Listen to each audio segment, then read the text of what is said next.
messieurs de la presse, chers compatriotes, recevez mes salutations. Avant de commencer mon propos, j'aimerais m'acquitter d'un devoir, celui de rendre un vibrant hommage aux victimes des crises post-électorales depuis les années 90, et particulièrement celles que j'ai vues tomber. Il s'agit de Dieudonné Itumba, tombé le 21 mars 2006 lors de l'attaque du siège de l'Union du peuple gabonais, et de l'attentat commis contre la personne de son président, Feu Pierre Mamboundou.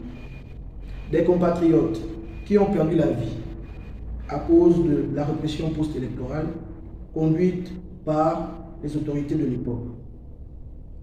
Entre août et septembre 2009, à Libreville et à Port-Gentil, celle de Bruno Mouloubeka, assassiné par un commando encagoulé le 20 décembre 2014 durant une marche de contestation qui s'est déroulée à Libreville.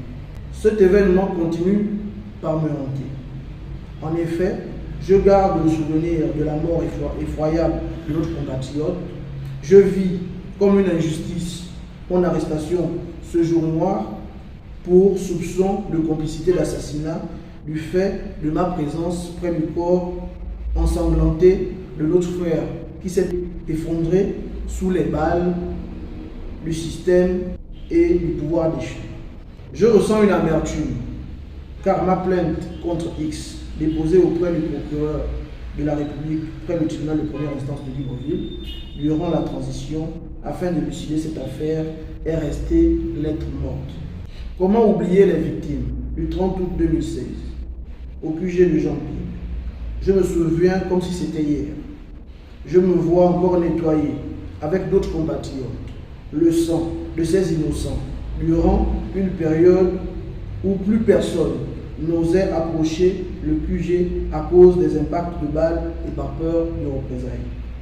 C'est le moment pour moi de saluer ces braves compatriotes avec lesquels nous avions épuré l'ensemble des étages du QG que le sang des victimes avait recouvert les murs et les carreaux. Je pense à celle que j'appelle affectueusement ma mère, Madame Aniléa Meye, et celui que j'appelle affectueusement mon grand frère Alain Oba Mengon, ainsi que d'autres.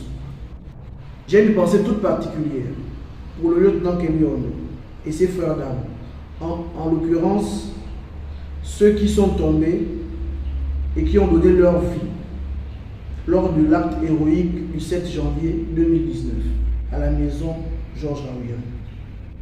Mesdames, Messieurs, de novembre 2005 à septembre 2025, soit 25 ans après, mon engagement politique demeure intact, et ce, malgré les multiples arrestations, mandats de dépôt décernés à mon endroit du fait d'avoir décidé de toujours défendre mon pays contre le parti de la destruction du Gabon, PDG, le pilier du système Bongo qui nous a avilis depuis plus de 56 ans.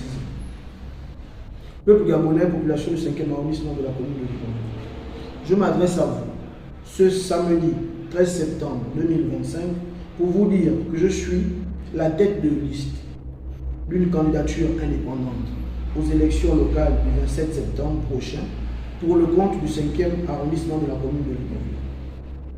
La liste que je conduis a pour ambition de donner au Gabon en général et au 5e arrondissement en particulier la chance de renouveler tant les visages que les usages politiques. Cette noble mission, qui a toujours été portée par la majorité des Gabonais depuis le retour du multipartisme en 1990, est l'une des causes du coup d'État du 30 août 2023, grâce auquel les militaires ont mis un terme à un processus électoral qui, une fois de plus, et certainement une fois de trop, allait favoriser le maintien au pouvoir de ceux qui ont détruit notre beau pays durant plusieurs décennies. Cela fait 2 ans que mes amis et moi avons mené des réflexions et surtout fait des propositions aux autorités de transition sur la nouvelle constitution, le code électoral et la nouvelle loi sur les partis politiques. Après la publication des listes des candidats aux élections du 27 septembre et 11 octobre 2025, nous avons constaté, au grand regret de tous, que le ministère de l'Intérieur, via ses démembrements, a eu du mal à centraliser et à traiter les différents dossiers de candidature pour cause de déficit quantitatif et qualitatif de ressources humaines et matérielles. Fort de ce constat, je tiens d'ores et déjà à interpeller les plus hautes autorités sur le fait de garantir la transparence électorale avant, pendant et après le vote. Car toutes les défaillances dénoncées ne sont pas de nature à rassurer. Attachés aux valeurs de justice, d'égalité et d'équité, durant ces 10 jours de campagne, mes codiciers et moi arborerons un signe de couleur noire sur nos différents gadgets, en hommage à toutes celles et tous ceux qui ont voulu, par leurs différents combats, sortir notre pays de l'ornière. Mais nous ont précédés dans l'au-delà. Par devoir de mémoire, nous allons poursuivre le combat qui mènera notre pays à l'édifice nouveau auquel tous nous rêvons. Chers pères, chères mères, chers amis, habitants du 5e arrondissement, le 30 août 2023, le CTRI a blessé la bête. Il nous revient de l'abattre le 27 septembre prochain. C'est la raison pour laquelle, dès le 17 septembre, date de l'ouverture de campagne électorale, notre liste écumera les ruelles non bitumées et les mapanes sans eau de nos quartiers, héritage du système Bongo PDG, afin de mettre à votre disposition nos propositions de gestion de la mairie du 5e arrondissement de Libreville sous la 5e République. Je vous lance donc un appel solennel à vous mobiliser massivement en vue d'empêcher le PDG d'avoir le moindre élu. Souvenez-vous que le 26 août 2023, nous avions dit comme un seul homme, chassons le PDG. Le 27 septembre, dans un élan de cohérence et d'objectivité, nous dirons, chassons encore le PDG, mais avec eux, les anciens PDGistes, qui pensent que le fait d'avoir changé de parti politique nous fera oublier le rôle qui a été le leur auprès d'Ali Bongo et les siens. Pour finir, j'ai une question pour le peuple gabonais et les populations du 5e arrondissement de la commune de Libreville. Si comme Kelly Ondo et ses amis, le général Brice Clotaire Oligui Nguema avait manqué le coup d'État du 30 août 2023, où serait-il? Quel traitement subirait-il actuellement?